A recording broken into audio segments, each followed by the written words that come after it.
筛检的角度看胎儿到新生儿的脑部变化。那其实，在学习新生儿的脑部超音波的过程当中，我发现新生儿的脑部超音波跟实际上我们在做 Level 2 scan 看胎儿的部分其实是相似的，只是我们习惯用的部分不太一样而已。像我们做看胎儿的部分，主要是用 X 灯去看，那新生儿刚好完全是垂直的角度，它比较着重用 Chronal View 跟 Sagittal View 去看心脏、看脑部的变化。那如果说我们今天可以就是在不管是从 X View 或者是 Chronal View、Sagittal View 都可以很完整的去检视一个胎儿的脑部的话，其实是可以帮助我们产前做更多的 differential diagnosis。那时间比较 delay 的关系，我就直接带大家看重点。那第一个就是在 first trimester 的时候，我们要很确定要知道说，在11周末，其实这时候 cranial bone 已经有基本的固化，所以像 crania 或者是其他一些比较基础的 NTD 的疾病，应该这个周数就是可以被先诊断的。那有一个很重要的一点要在于说，大家要知道，在 first trimester 以下这3个东西是目前看起来是不清楚的，所以你没有办法在 first trimester 去检视这3个东西，包含它的小脑，然后 corpus callosum 跟 CSP 的部分。然后这就是大家很熟悉的图，就 first trimester 你会看到外面有一圈亮亮的头盖骨，中间有个 fox， 然后两侧的 hemisphere 都已经有分裂出来 ，thalamus 也是有分裂出来的。那这时候最主要脑部的结构就是两侧的 lateral ventricle 跟里面的 choroid plexus。那正式的脑部的超音波检查其实应该摆在20周的时候。那最基本的脑部超音波必须看到以下这几个部分，包含小朋友的头型、两侧的 lateral ventricle， 然后 CSP 是一定要看到的，然后还要去检查 thalamus、小脑、枕大质跟死白，这是最基本的20周脑部超音波应该要包含的部分。那我们平常最熟悉的 plan 就是这3个 plan。那我分别看一下各个 plan 的重点好了。这个 transventricular plan 应该是在我们脑部检查当中最基本的，就是你必须在这个 plan 下很清楚的看到头盖骨，然后头型，然后中间的 fox， 两侧的 hemisphere 跟里面的 lateral ventricle。那另外一个很重要的就是大家常常有时候会忘记去看 CSP。CSP 是一个非常重要的结构，在这个 view 底下，应该要很清楚的看到。那可以看一下旁边小字的部分 ，CSP 就是我们所谓指的第五脑室。那通常这个 CSP 通常是在怀孕16周之后就会变得比较明显。那这个 CSP 会一直很明显，直到37周过后，当 term 之后 ，CSP 反而又渐渐变得比较不明显。那考量到我们在抓预产期的时候，有可能预产期的估计上是有误差的，所以整体来讲，每一个孕妇在怀孕18周到37周之间，这个 CSP 都应该要很清楚。那同时在这个 view 下去，那个 ventricle 的大小也是应该要准确的去评估的。那提醒大家一下，就是当你看ventricle 的时候，不只是去看后面的 posterior horn 的地方，其实前端的 frontal horn 的那个形状，角胶的形状也要稍微看一下。那大家可以看一下哈，就是其实在今天如果看不到 CSP 会有什么？没有看到 CSP 代表什么事情？这张 slide 就是把很常见的 absent 的 CSP 可能会有的 differential diagnosis 列出来。那其实除非你有办法 rule out 第一个疾病，第一个 isolated genesis of absent 的 CSP， 这个是小朋友可能会有良好预后的，就是他只是单纯发育上不知道什么原因他没有 CSP， 但是其他的结构上都很好。这类的小孩子出生之后比较没有问题，应该都会跟一般的孩子一样。但是从第2点以下的这几点，其实都是一些比较病态的原因造成没有 CSP。那我们会这些小朋友如果在产前没有被抓出来，那出生之后其实都很容易会有一些神经发展上的障碍。那下一个这个 transthalamic plan 大家应该很熟悉，平常我们去量 BPD、HG 都是用这个 plan。那这个 plan 其实应该也其实只是把上一个 plan 稍微探头斜的往下移一点点。那也基本上 CSP 也是要看得很清楚的。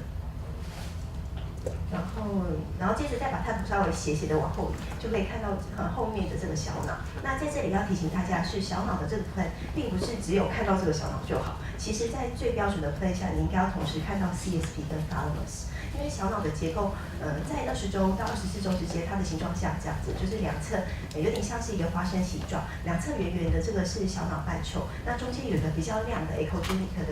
的 region， 这个是所谓的 vermis， 就是小脑底部。那今天因为像大家所熟知的 Dandy-Walker malformation 还是什么 vermis hypoplasia， 其实都是在看这个 vermis 到底有没有发展的好。那假设说我们今天你去切小脑的位置稍微有点偏移，就是不是在这个同时又看到 CSP 又看到 thalamus 的标准平面下，其实稍微斜切一点点，小脑看起来会是不完整的，你会误以为中间的 vermis 没有发育，那实际上它是有发育的，但是重点就是你必须要找到这个 plan。那这个 plan 底下，除了你去检查小脑的结构外观是不是正常之外，还可以另外看2件事情，一个就是去测量后方这个黑色的枕大质的大小，以及最后面这里有2条白线，这个 nuchal thickness 是我们中期的一个唐氏症指标，其实就是指早期 first trimester 的时候所测量的 NT。那在这个中期，我们的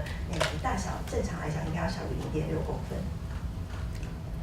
然后刚刚以上的 Excel plan 是我们平常做，不管是做 Level 2 scan 或者是一般的，反正就一般的超音波，我们最常使用的 plan。那实际上，其实你从 Excel view 可以解释胎儿脑部之外，另外2个 plan 也很重要。像这个就是 Chrono plan， 就是你把那个就是在垂直于 Excel plan 的另外一个角度，那它可以分成 A、B、C、D 4个 plan， 其实很简单，就是你把探头再转90度之后，然后从小朋友的 frontal lobe 一路平行的慢慢切到 occipital lobe 的地方。那从这个 plan 下，其实更可以去检查小朋友脑部中的其他的培养开嘛，可以看得更清楚。那像这个 A plan 就是切在眼眶以上2侧的 frontal lobe 看得很清楚。然后 B plan 是从它的 lateral ventricle 的 frontal hole 切下去，所以你会看到2侧 frontal hole 呈现一个就是尖尖的角角往外凸。那下面可以看到那个 CSP 的部分。那稍微从 B plan 到 C plan 之间呢，其实在大家仔细看，在 CSP 上，下一张这张应该比较清楚。CSP 上有一个稍微颜色比较relative 比较 hypoechoic 的 region， 这个其实就是所谓的胼胝体。胼胝体在这个角度下其实可以看得很清楚，所以当假设像前面有提到过说一个很常见的看不到 CSP 的一个很重要的诊断是 ACC 胼胝体发育不全。那当我们要确定到底有没有胼胝体发育不全的时候，其实你可以尝试从 Chrono plan 去找一下那个 corpus callosum， 在这个角度下其实可以看得还蛮清楚的。那另外就是这个 frontal hole 它必须在正常的情况下必须要像这样子紧紧的贴着 CC 跟贴着 corpus callosum 跟贴着 CSP， 这样子就是正常的外观。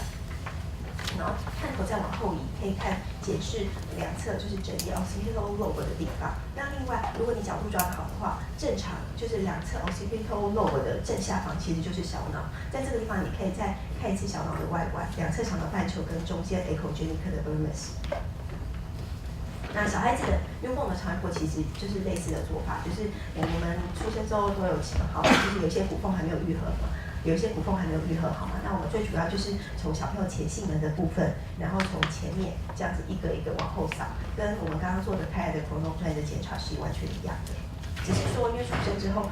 他可以看的范围还是比较广一些些了。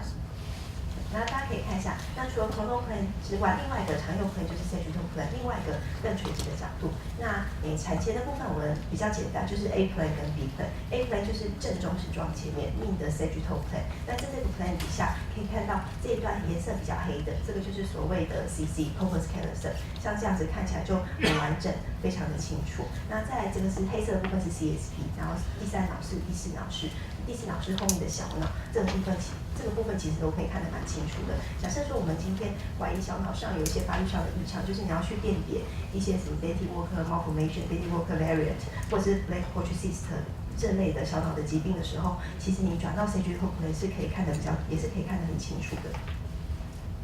然后另外探头稍微往2侧偏移，就可以检视2侧的 lateral ventricle 以及里面的 choroid plexus。那这个角度其实是对出生之后是非常重要的，因为第一个就是ventricle 里面很容易出现有一些 interventricle， 就是在脑室内的出血，所以那脑室内的出血并不是在 preterm 的 baby 身上或者是出生之后才会看到的，其实有时候小孩子在肚子里面就有可能会有一些就是有一些 hemorrhage 出现，所以在这个角度下有机会可以在产前就已经先诊断小孩子是不是有合并 IVH、ICH 的问题。那另外就是在ventricle旁边的这一块区域，这个叫 periventricular area， 这一段区域非常的重要。假设说小孩子今天，例如他有合并 congenital infection， 先天性的感染，或者是说今天小孩子他在肚子里面遭受到了一个 ischemia event， 例如他是 MCDA twin， 然后其中有一个 one fetal demise 之后，其实另外一个宝宝它有一部分的机会是会造成一些 brain ischemia change 的。那这个 periventricular region 就是当我们小孩子会出现一些 ischemia change 的时候，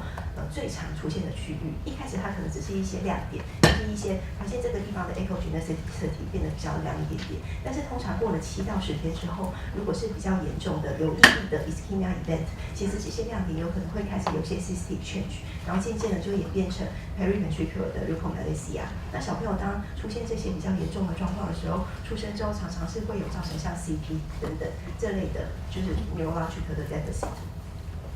所以这个小数是蛮重要的。那小孩子的，对，小孩子可能就是类似的意思，就是其实也是这样子，只是它切得更边边了，就是在比较 peripheral 的地方，它也可以看到产前有时候比较困难。然后我们看一下这个图，好，这个图还蛮有意思的，就是这个是 ICOG 2012年的 paper， 那可以看一下，就是第一栏是正常的胎儿的脑部，那我们分别从 axial plane、coronal plane 跟 sagittal plane 去解释小朋友的 brain， 那可以看到这个是正常的，就是你很漂亮的看到它的 CSP 两侧的 frontal home 紧紧的贴在这边，那转到 coronal view 底下看到这个 corpus callosum 是非常的清楚的，没有问题。那再转到它的 sagittal view， 一样 corpus callosum 从头到尾都非常的完整，这个没问题。那中间的这一栏是指 complete ACC， 完全的皮质体发育不全的个案。你可以发现，其实在 axial view 底下大概有几个 hint， 一个 hint 就是你发现它的 CSP 是不清楚的，然后另外旁边的 lateral ventricle 稍微有点微微的扩大，而且这个 lateral ventricle 的形状有点不太一样，这个我们称为 teardrop sign。大家不用特别去记得 sign， 只是要跟大家说要记得用不同的 plan 去检视胎儿的脑部。那当像这样子转到对应转到 coronal view 底下，就会发现，它的 CC 是不见的哦 corpus callosum 旁边这个很清楚的部分，在这里就已经消失了，而且它两侧的 lateral ventricle 的前角形状也变得比较不一样，有点像是一个头盔牛角状的这样子尖尖的鼓起来。那转到 sagittal view 底下看，也是看不到 CSP， 也看不到所谓的 CC。那第三栏的这个是比较困难诊断的，这个是 partial agenesis of corpus callosum， 就是胼胝体有长，但是没有长好。那我们在标准的 axial view 底下看，也是会觉得 CSP 好像跟平常的有一点不太一样，就是跟平常的有点不太一样。那转过来之后，会发现其实还是看得到 CC， 但是它的厚度明显的比较薄一点点。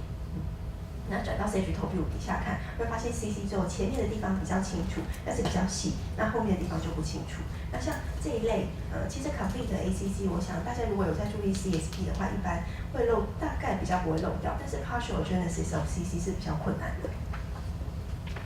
然后这是另外一个，刚刚讲的是常见的 CC 的发育的异常，然后这个是小脑类的发育的异常。大家可以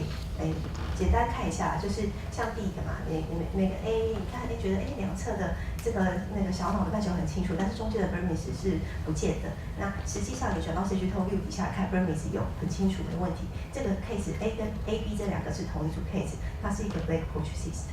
那另外 C 跟 D 呢，它这个就是单纯的其实小脑外观发育的很完整，它就只是后面枕大齿单纯的枕大齿扩大，这个比较没有什么。那 E、F、G、H 这个是 Andy Walker 系列的 ，E、F 它是 Burmese 没有长好，但是后面脑室的部分没有扩大 ，tentorium 也没有往上提，所以这只是单纯的一个，也不是单纯，就是 Burmese 的 hypoplasia。那当今天合并第四脑室扩大 ，tentorium 往上移的时候，这个就是一个 Andy Walker malformation。那 I 跟 J 看起来小脑的形状就跟平常有点不太一样，就是比较没有那么漂亮，没有这么标准的花生形状，而且它测量起来比较小一点点，这个是小脑本身发育不全。那 K 跟 I 这个是一个 arachnoid cyst， 那这个可能比较这种大颗的比较不会 miss 啊，就算你转不到正 sagittal view 或者是 coronal view， 其实 axial view 底下看有时候还蛮清楚的。然后我们简单看几个个案哦，等一下。这个呢是一个34周，这是一个34周大的孕妇，这个是发表在那个 KJOG 2012年的文章。那这个34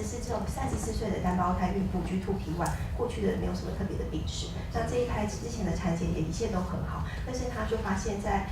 好像34周的那次产检去，结果发现 lateral ventricle 的大小稍微大一点点，但是也都还是在 normal limit 里面，测量起来是将近1公分。那在 axial view 底下看没有事情，但是当今天转到 sagittal view 的时候看，就会发现它的 frontal home 的，就是 lateral ventricle 的前面的 area 出现了2个 cystic 的 change。那这样这个孩子就是继续出生之后，直接去照 MR 就一样，就确诊他在右侧，就是在同样一个位置，在右侧的 lateral ventricle 的比较偏 frontal horn 的 region 有2个 systolic change。那其实除了小孩子除了这个右侧这边是有问题的之外，其实他出生周照脑部超音波发现他左侧的那个 lateral ventricle 旁边的 periventricular area 的部分也是比较发亮的。那这个小孩子刚出生的时候没有什么问题，但是2个月之后，他的就是 motor 的 development 开始渐渐慢下来，后来是一个 CP 的 case。然后再看下一个这个case 就是在产前